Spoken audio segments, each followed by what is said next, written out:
Cordial saludo. Este es el video Aspectos del suelo relacionados con el riego. Conceptos a trabajar: textura, coloide y coloides del suelo, partículas del suelo relacionadas con retener agua, capacidad de campo, punto de marchitez permanente, agua aprovechable y porcentaje de agua aprovechable para un riego, mejoramiento de la retención de humedad, riego presurizado y riego por gravedad. Partículas del suelo. Entonces, acorde al cuadro 5, la textura y su variación en diámetro del libro de Cisneros, tenemos entonces el sistema Yulda, que es el que utilizamos, y en él las partículas más finas son las arcillas que tienen un tamaño menor a 0,002 milímetros. Las partículas intermedias son los limos, que van de 0,002 milímetros a 0,05 milímetros, y las partículas gruesas son las arenas que están por encima de 0,05 milímetros. Entonces las partículas del suelo son arcillas, limos y arenas. Las más finas son las arcillas menores a 0,002 milímetros. Las intermedias, los limos con tamaños de 0,002 milímetros a 0,05 milímetros. Y las arenas por encima de 0,05 milímetros. En el caso de las arenas tenemos arenas muy fina, arena media, gruesa y muy gruesa. Textura, entonces, aquí tenemos acorde al libro de Cisneros.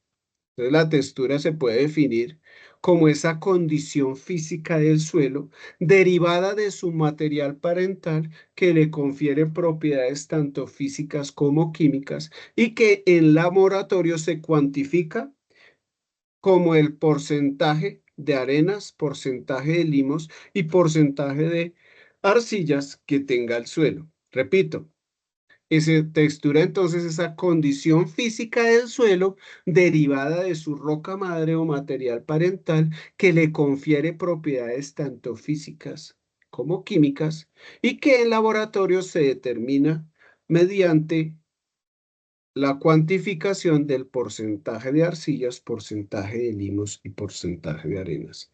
La técnica utilizada en laboratorio puede ser la técnica de Boyucos.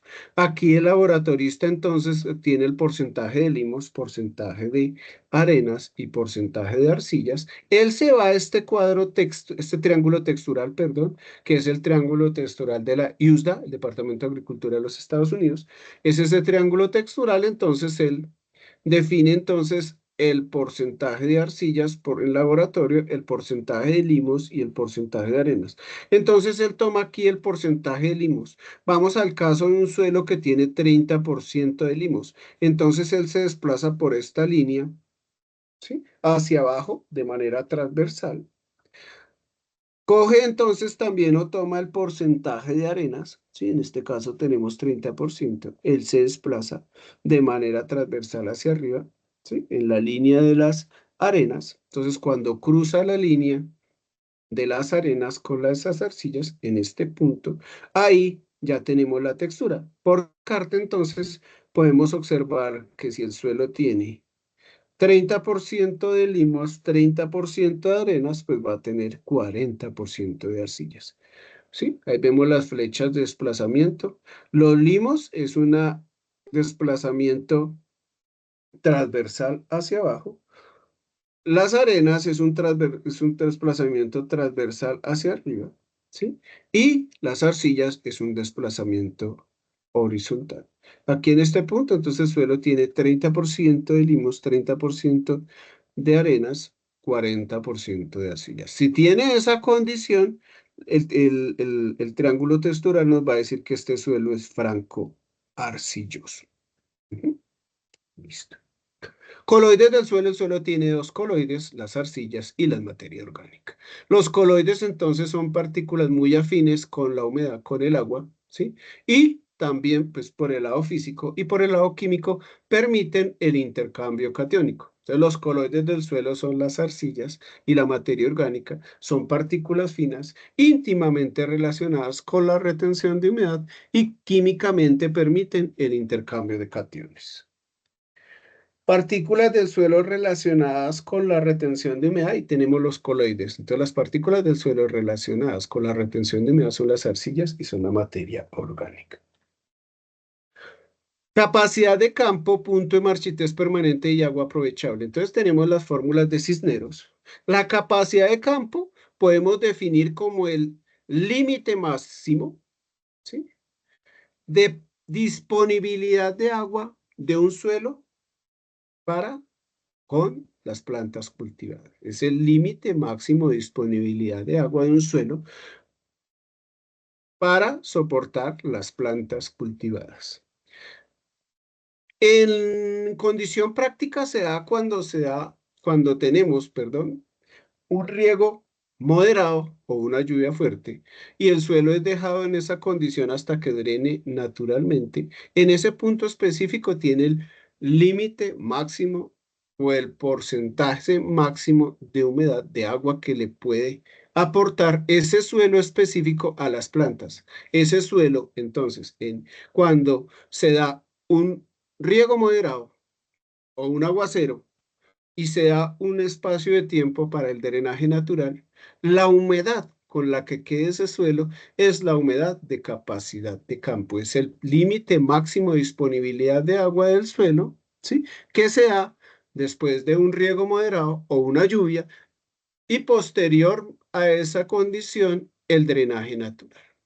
Entonces, en este límite máximo de disponibilidad de agua para las plantas, el agua está retenida a una presión de 1/3 de atmósferas. Y la capacidad de campo dependerá del porcentaje de harina, de arcillas, del porcentaje de limos y el porcentaje de arenas. Entonces, la capacidad de campo es un porcentaje, ¿sí?, de humedad, un porcentaje de humedad del suelo. Ese porcentaje de humedad se determina en el laboratorio, se toma el suelo, se pesa, se lleva a suelo seco y se determina el porcentaje de humedad. Básicamente es ahí. Entonces, esa capacidad de campo es ese porcentaje de humedad que queda cuando el suelo es sometido a un riego moderado o a una lluvia fuerte y posterior a esa condición al drenaje natural. Es el límite máximo de disponibilidad de agua para las plantas, depende de la textura del suelo y físicamente el agua está retenida a 1/3 de atmósfera. Punto de marchitez permanente es el límite más bajo de disponibilidad de agua para las plantas. El agua está retenida físicamente a 15 atmósferas. A partir de este momento el agua no puede ser disponible para las plantas, ¿sí? Ambos, capacidad de campo y punto de marchitez permanente, son porcentajes de humedad, porcentajes de agua del suelo. El agua aprovechable, entonces, ese porcentaje de capacidad de campo menos el porcentaje punto de marchitez permanente. Tenemos un suelo ejemplo donde la capacidad de campo es 20% de humedad. Y punto de marchitez permanente es 10% de humedad. El agua aprovechable entonces será capacidad de campo 20% menos punto de marchitez permanente 10%. Esa es su agua aprovechable. Agua aprovechable es capacidad de campo menos punto de marchitez permanente. Si se baja el agua aprovechable del 50%, se requiere regar, toca regar. Ese es el criterio para el riego. 50% del agua aprovechable hay que regar. Cuando se baje al 50%, hay que iniciar prácticas de riego. Listo. Contenido de materia orgánica. Entonces, de acuerdo, esta tabla está tomada del Instituto Colombiano Agropecuario. 1992, fertilización en diversos cultivos, quinta aproximación. Entonces, la quinta aproximación del ICA, pues nos reporta esta tabla y es el estimativo de materia orgánica en los suelos. Acorde al clima, acorde a esa condición de piso térmico. Entonces tenemos el piso térmico frío, piso térmico templado y piso térmico cálido. Recordemos entonces que el clima cálido o piso térmico cálido colombiano es de 0 a 1000. El templado es el clima cafetero, 1000 a 2000 metros sobre el nivel del mar. Y el piso térmico frío o clima frío colombiano es por encima de 2000 metros sobre el nivel del mar. Entonces, cuando tenemos un suelo de clima frío, el contenido de materia orgánica para decir que el suelo es bajo en materia orgánica es menos del 5%. Un suelo templado clima medio cafetero colombiano es menos del 3% y un suelo de clima cálido es menos del 5%. Esos son los niveles para determinar, esos son los porcentajes de materia orgánica para decir que un suelo es bajo en materia orgánica. De clima frío, menos del 5%, de clima templado, clima medio cafetero colombiano, menos de 3% y clima cálido, menos del 2%. Contenido de arcilla en un suelo. Yo les propongo esa clasificación. Más de 35% de arcilla son suelos arcillosos, alto contenido de arcilla. Suelos con 18 a 34% de arcilla, suelos con contenido medio de arcilla. Y suelos con contenido bajo de arcilla es 0 al 17%. Es bajo contenido de arcilla. Tenemos ahí dos análisis de suelos. El primero tiene un porcentaje de arcillas del 25.3, el segundo tiene un porcentaje de arcillas del 29.1. Entonces, de acuerdo a nuestra clasificación propuesta, estos suelos están en el 25.3 y en el 29.1. Están en de 18 al 34% son suelos con un contenido medio de arcillas. ¿Cómo mejorar la retención de humedad? Entonces, suelos con bajo contenido de arcillas y bajo contenido de materia orgánica. ¿Sí? ¿Qué debemos hacer en esos suelos? Suelos con bajo contenido de arcillas, 0 a 17% de arcillas, como veíamos así, como veíamos aquí. Y suelos con contenido bajo de materia orgánica. Por ejemplo, en clima frío, menos del 5%. Tenemos un suelo en clima frío, menos del 5%, con un contenido de arcilla de 0 al 17%. En ese caso, esos suelos, lo que hay que hacer es adicionar materia orgánica. Compostada, bobinaza compostada, gallinaza compostada, conejaza compostada. Básicamente es más adición de materia orgánica composta.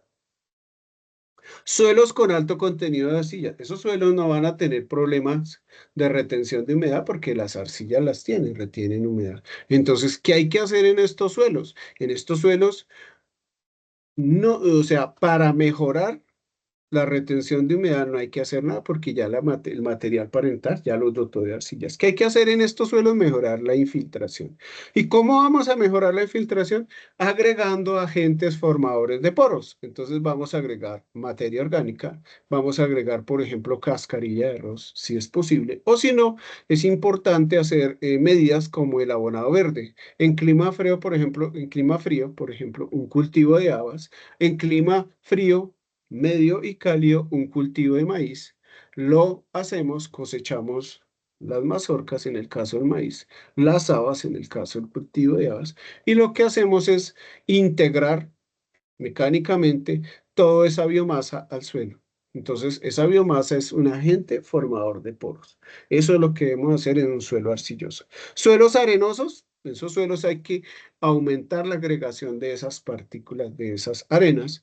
Entonces hay que aplicar materia orgánica compostada, preferiblemente bobinaza. Si no, pues algún abono orgánico composta.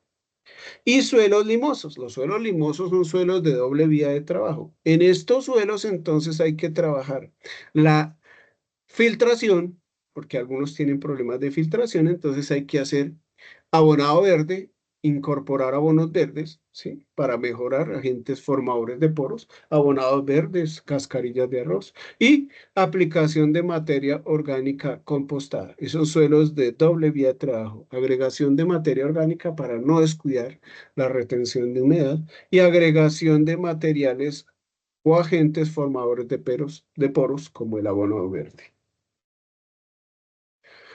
Riego por gravedad. Es en aquel riego que se aprovecha la fuerza de la gravedad. El agua se distribuye en el terreno por su propio peso. El agua escurre hacia las plantas. Ahí podemos observar la fuente tanto de la definición como de la fotografía. ¿Sí? Y básicamente es el riego entonces que se aprovecha la fuerza de gravedad. El agua distribuye por su propio peso en el terreno. El agua escurre hacia las plantas. Aquí no hay tuberías.